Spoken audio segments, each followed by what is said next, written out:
Continuamos con más información, vamos a hablar de economía, pero esta vez del otro lado del charco. Juan Sánchez, economista desde Uruguay. ¿Cómo está, Juan? ¿Qué tal, Santiago? ¿Cómo andás?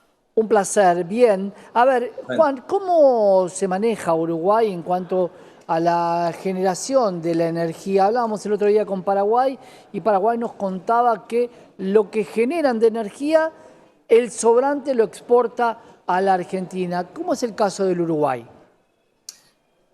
bueno, el Uruguay a partir de fines de los 2000, 2007, 2008, 2009, empezó a hacer un gran cambio de la matriz energética, con lo cual incorporó algunas normas legales que le permitieron a los privados eh, la, participar en la generación de energía, no en la distribución y no en el transporte, pero sí en la generación. Con lo cual ahí se habilitaron dos cosas básicamente, por lo menos, importantes, que fue el establecimiento de empresas privadas, de inversores privados para la generación de energía eólica.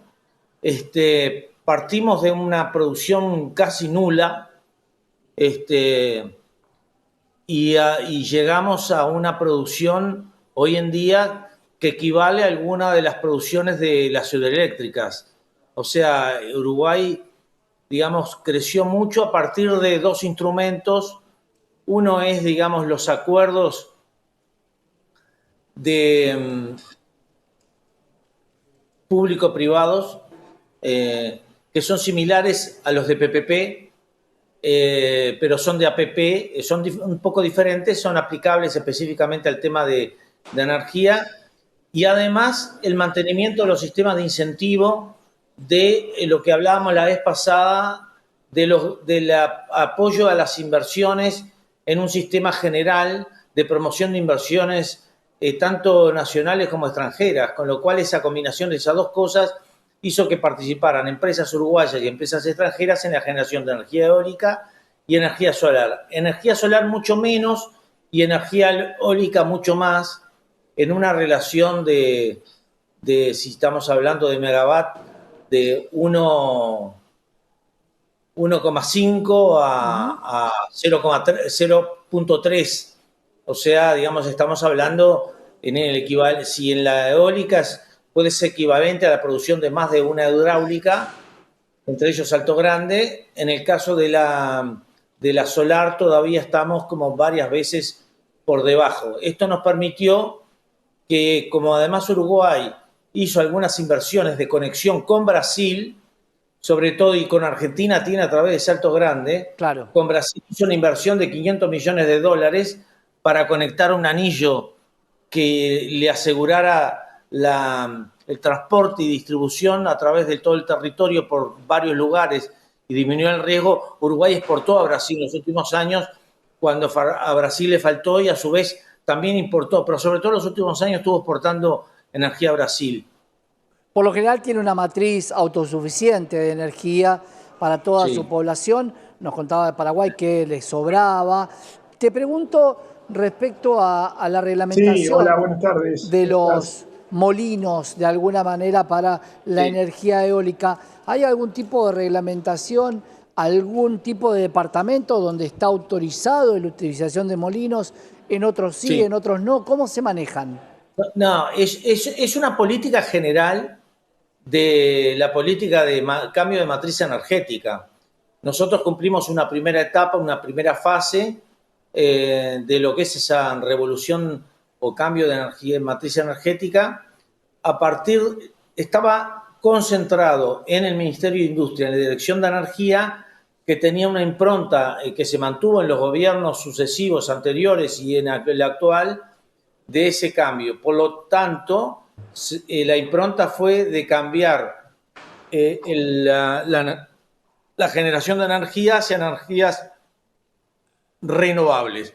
Con lo cual, yo decía, digamos, esos básicamente dos instrumentos. Hubo más instrumentos porque también se promovió el consumo a nivel de transporte, digamos, de energía renovable, energía eléctrica para que los vehículos fueran, por ejemplo, los buses cambiaran de combustible fósil a energía eléctrica, y eso se hizo con un subsidio importante que se generó, se equiparó el subsidio del combustible fósil en el transporte público al subsidio en el otro sistema de energía eléctrica. Y decía, había dos instrumentos. Uno, el Sistema General de Promoción de Inversiones de Uruguay, que exonera, digamos, de renta, de impuestos de importación, etcétera.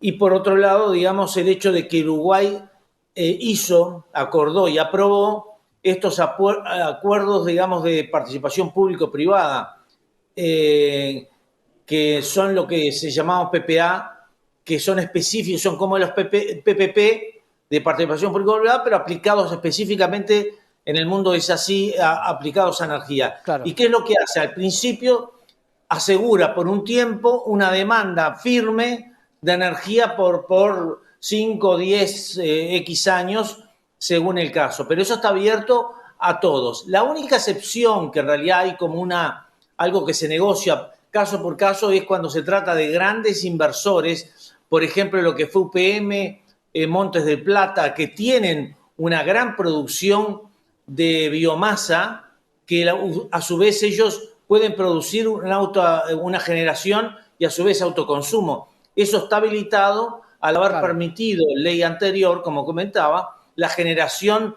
libre de energía eléctrica y puede competir.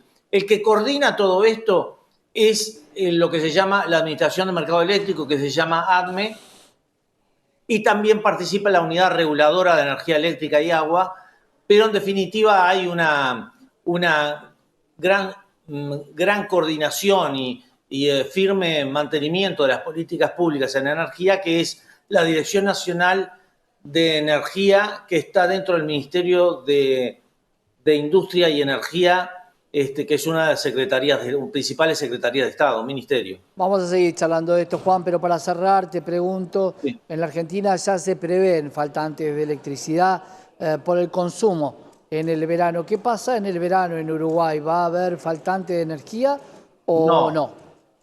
No. En Uruguay, ¿qué pasa? Yo creo que en Argentina, yo te decía, como a ti te pasa al revés, yo tengo un hermano ingeniero que está muy metido en la parte, digamos, de la parte académica y la parte empresarial de Argentina. Y además me interesa mucho y sigo mucho el tema, digamos, de la información económica de Argentina. Y ahí Argentina es un poco diferente. En Argentina, ¿en qué sentido? Argentina lo que hizo fue distorsionar los precios relativos en el tema de energía, con lo cual, al quitarle financiamiento y una mala aplicación de tarifas públicas en este sector, lo que hace es subinvertir. Y eso lo hizo a lo largo de todos los gobiernos anteriores. Los gobiernos kirchneristas lo que hicieron fue, si bien produjeron un abaratamiento de energía, abaratamiento muy beneficioso para la gente en general, produjo un tremendo daño por la señal económica que daba. Yo me acuerdo tener un ex socio que vivió en Argentina muchos años, que él cuando se iba de vacaciones dejaba prendido, y él no tenía ningún problema económico, al contrario, él dejaba prendido cuando se iba de vacaciones el aire acondicionado y cuando volvía lo tenía prendido, una cosa que no tiene ningún sentido. No tiene y era sentido. ingeniero además, era casi que lo hacía a propósito. Bueno, este verano va a ser más complicado eso por el aumento de tarifa y además por la escasez. Juan, gracias por estar con nosotros. Vamos a seguir charlando desde la otra orilla. Un gusto. Un gran abrazo. Un gusto. Juan Sánchez, economista desde el Uruguay, contándote la situación energética de nuestro país vecino. Que ahora tenemos más información.